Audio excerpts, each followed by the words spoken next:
Hi everybody, welcome to class. This is Fine Arts 101, The Living Arts. My name is Stephen Schilling. I'm the instructor. I'm going to be your guide for the next 15 weeks through experiencing this class. A little bit about me. Of the arts that we're going to study, I've done most of them, or still do most of them. I have a master's degree in acting. I've directed, choreographed fight scenes, acted in theater for 30 some years now. I'm a martial artist and a movement specialist. I've done dance, both in performance and in study. I'm a visual artist, which you may not be able to tell behind me. This is my working studio where I do my graphic arts. In addition to that, I've dabbled in painting. I almost went to school for architecture. I'm a writer. I've written, not yet published, both comics and novels. And let me tell you, that's quite a journey in itself. So I have a lot of experience in the arts, being a consumer of arts, someone who responds to the arts.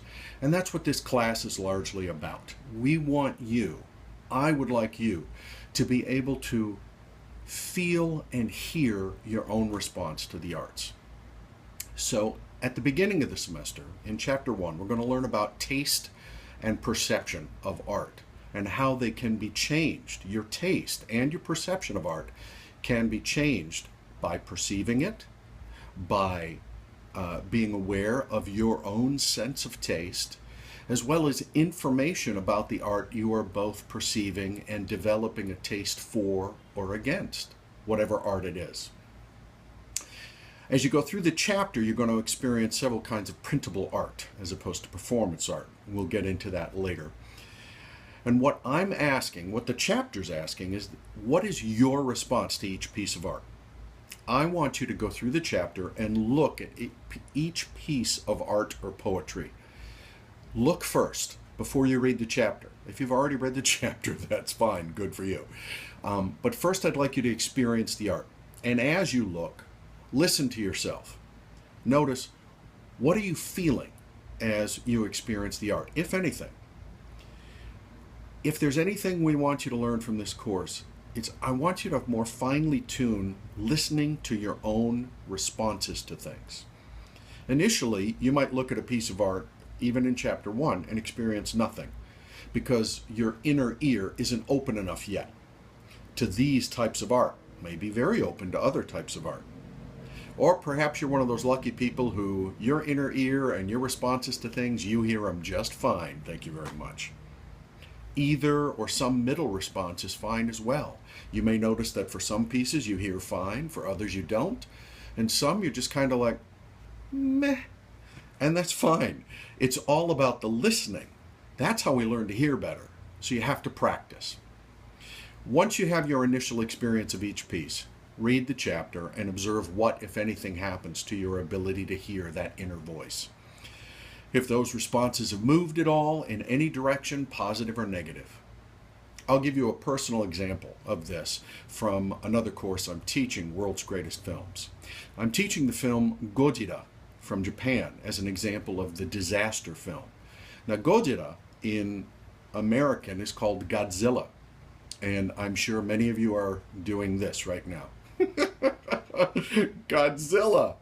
And I can totally understand that.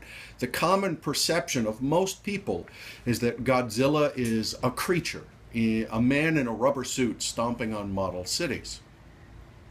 But my initial response many decades ago when I was younger was not that at all. I couldn't tell they were model sets. I didn't know it was a creature in a person in a suit acting out the creature. My initial response was of two things. I was deeply terrified, and I didn't know why, and I was fascinated because this creature had such a sense of power to it. I mean, my goodness, it stomped through the military, it stomped through buildings, and then of all things, it would breathe this massive breath and just melt things before it. And eventually, it set all of Tokyo aflame. And that power was fascinating to me. And of course, scary too, because it was the destruction of a city. And when I grew up, We were in the middle of what's known as MAD, or Mutually Assured Destruction, the Cold War. So I actually drilled at school with going underground where there were water barrels of water, many of them, in case there was a nuclear attack on the city that I grew up in. So all of this was speaking to me at a deeper level. As I got older, I learned more about the film, and it went from a childish glee and joy to a fascination for the history. And when I found out the history about the art, about how it was made, and I won't go into the depths of that here, but suffice it to say that Ishiro Honda, who directed it, walked through the remains of Hiroshima after the atomic bomb blast. And it was less than 10 years later, about 8.5 years later, when he and Tomoyuki Tanaka concocted this story and put it together.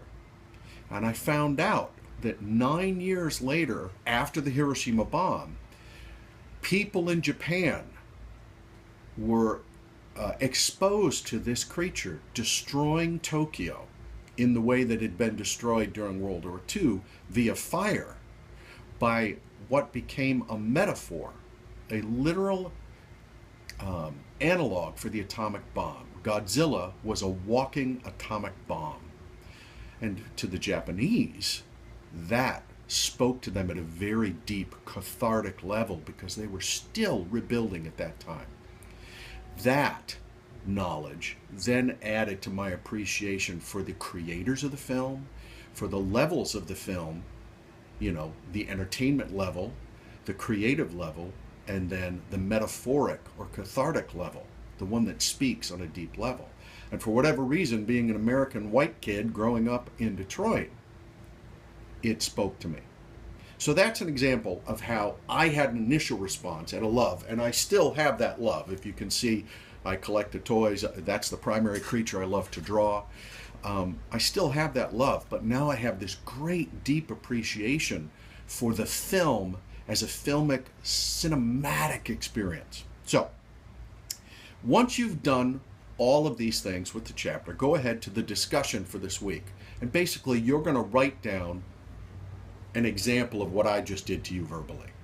So the instructions are on the course page under the discussion. Look there, follow them as closely as possible. If you need to ask me any questions, feel free to email me. I look forward to teaching you in the class. Thank you.